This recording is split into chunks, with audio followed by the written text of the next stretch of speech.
প্রেমে পড়ে মানুষ কতদূর ওড়ে সেটা তো আমরা সবাই জানি, কিন্তু প্রেমে পড়ে মানুষ কতদূর চড়ে সেটা কি তোমরা জানো? চলো আমি বলছি।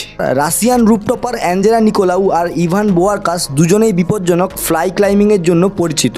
1 জুলাই 2025 নিউ ইয়র্কের অ্যাম্বার স্টেট বিল্ডিং, যার উচ্চতা প্রায় 1455 ফুট। ইভান আর অ্যাঞ্জেলা একসঙ্গে এই বিল্ডিংয়ের চূড়ায় ক্লাইম্বিং করে উঠে, আর সব থেকে মজার ব্যাপার কোনো ধরনের সেফটি হারনেস ছাড়া।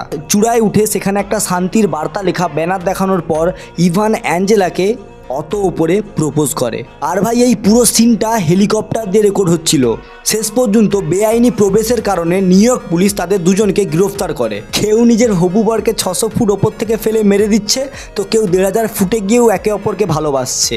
এটা দেখে তো একটা জিনিস বোঝা যায় যে বিশ্বাস যদি একে অপরের মধ্যে থাকে, কেউ তোমাদের কোনো কিছু করতে পারবে না। বাকি আমাদের মতো সিঙ্গেল ছেলেদের অত উপরে যেতে হবে না, মাটির মধ্যেই কেউ প্রপোজ করে দিক, এটাই অনেক।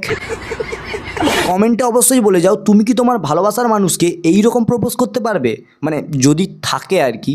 আর হ্যাঁ, এই ধরনের ইনফরমেটিভ ভিডিও দেখার জন্য আমাকে ফলো বা সাবস্ক্রাইব করে নাও।